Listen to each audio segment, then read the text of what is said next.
Bank wallet में 20 ton वजनी दरवाज़ा, जबकि इसकी दीवारों में भी लोहा लगा हुआ था। बनाने वालों को इस पर इतना यकीन था कि उन्होंने बैंक वॉलेट में सिक्योरिटी अलार्म भी नहीं लगाया। उनका भरम इस वक्त टूटा जब चोरों ने एक मास्टर प्लान बनाया और पूरे 27 घंटे सिक्योरिटी को चकमा देकर वॉलेट में छुपे रही। नाज़रीन, ये मास्टर प्लान किया था और इसे तारीख की सबसे बड़ी बैंक डकैती क्यों समझा जाता है? इस पर बात करने से पहले हम बढ़िए सीधे 19 जुलाई के दिन की तरफ चलते हैं। पीर का सूरज तुलू हो चुका था और फ्रांस के शहर नेस में वाक़े सोसाइटी जनरल बैंक में अमले के अरकान पहुंचना शुरू हो गए थे।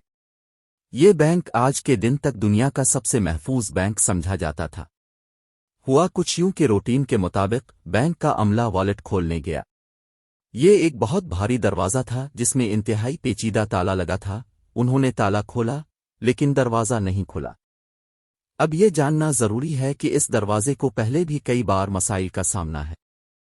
चूंकि इसका वज़न तकरीबन 20 टन था, ये अक्सर फंस जाता था। बैंक के अमले ने महसूस किया कि ये अब भी हमेशा की तरह फंसा हुआ है, लिहाजा उन्होंने वॉलेट मैन्युफैक्चरिंग कंपनी से राब्ता किया। आधे घंटे के बाद कंपनी के माहिरीन बैंक आए और दरवाज़ा खोलने की कोशिश करने लगे, लेकिन हैरान कुन बात यह थी कि इस बार कंपनी के माहिरीन भी दरवाज़ा न खोल सके। उन्होंने कई कोशिशें की लेकिन यह दरवाज़ा किसी सूरत खिलने को तैयार नहीं था। मामला अब संगीन होता जा रहा था क्योंकि लोग लाइन में इंतज़ार कर रहे थे और ये अब बैंक की इज्जत का सवाल था। 3 घंटे की कोशिश के बाद आखिरकार उन्होंने फैसला किया वॉलेट की दीवार में सुराख करके देखा जाए कि दरवाज़ा फंसने की वजह क्या है। वॉलेट के दरवाजे और 4 दीवारी पर ज़बरदस्ती दाखिले के निशान नहीं थे। जब उन्होंने हैवी ड्यूटी ड्रिल मशीन का इस्तेमाल करते हुए सुराख करने के बाद अंदर झांका तो उन्होंने देखा कि किसी ने वॉलेट का दरवाज़ा अंदर से बंद कर दिया है। इस मंजर पर यकीन करना काफ़ी मुश्किल था क्योंकि वॉलेट में जाने का सिर्फ एक ही रास्ता था, अंदर कोई खिड़की नहीं थी, यानी वॉलेट में दाखिल होना नामुमकिन था। अब ये देखकर सबको अंदाज़ा हो गया था कि यहाँ ज़रूर कोई न कोई गैर मामूली बात है। उन्होंने मशीनरी का बंदोबस्त किया और अंदर दाखिल होने के लिए वॉलेट की दीवार को तोड़ने का फैसला किया। ये काम काफ़ी वक्त तलब था क्योंकि दीवारें आम दीवारों से ज़्यादा मोटी थीं और उनके दरमियान लोहे की चादर भी थी। कई घंटों की मेहनत के बाद एक सुराख बनाया गया ताकि इंसान इसमें से दाखिल हो सके, और जब अंदर झांका गया तो मंजर नाकाबिल यकीन था।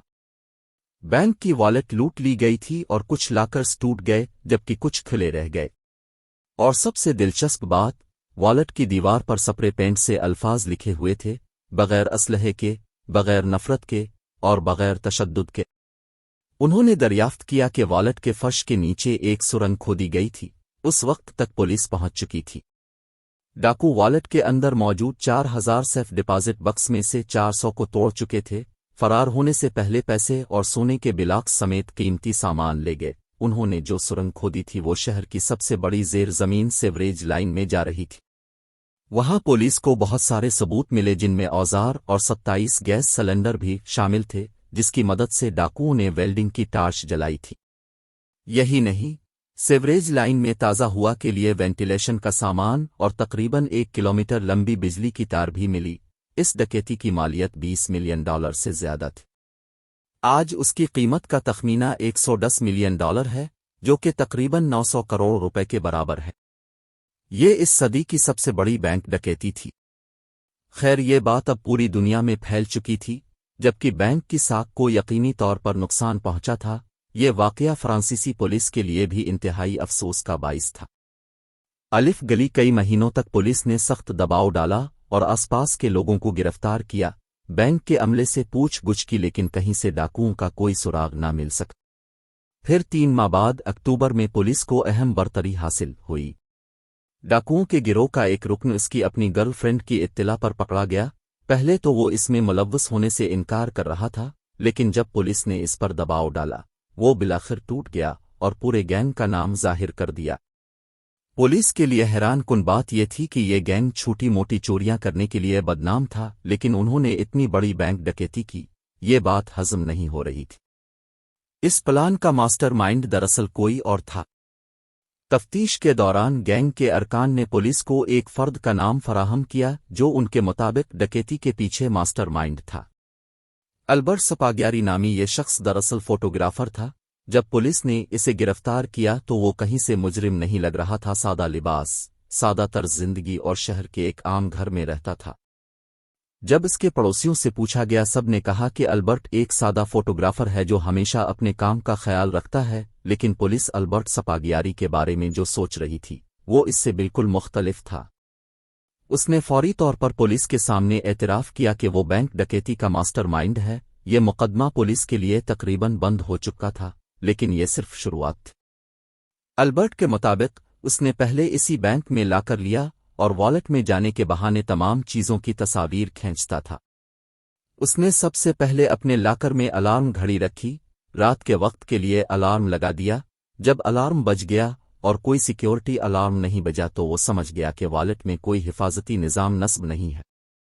پھر وہ انجینئر کے بھیس میں سٹی گورنمنٹ کے دفتر گیا اور شہر کا نقشہ نکالا۔ اس نے اندازہ لگایا کہ اس نقشے پر سیوریج لائن کہاں ہے اور بینک سے کتنی دور ہے۔ پھر اس نے حساب لگایا کہ قریب ترین سیوریج لائن سے 26 فٹ کی سرنگ کھود کر وہ سیدھا بینک والٹ میں جا سکتا ہے۔ اب اس کام میں بہت محنت درکار تھی، چنانچہ البرٹ نے شہر کے ایک گینگسٹر سے رابطہ کیا اور اسے سارا منصوبہ بتایا۔ اس گینگسٹر نے اپنے ساتھیوں کو کام سونپا۔ سرنگ کی کھدائی میں تقریباً 2 ماہ کا عرصہ لگا، کیونکہ یہ کام بغیر مشینری کے ہو رہا تھا اور یہ کام صرف رات کو کرنا بہت ضروری تھا جب بینک میں کوئی نہ ہو۔ اس دوران البرٹ نے یقینی بنانے کی ہر یہ ممکن کوشش کی کہ سیوریج لائن کے اوپر والی سڑک تک کوئی بھی شور نہ پہنچے۔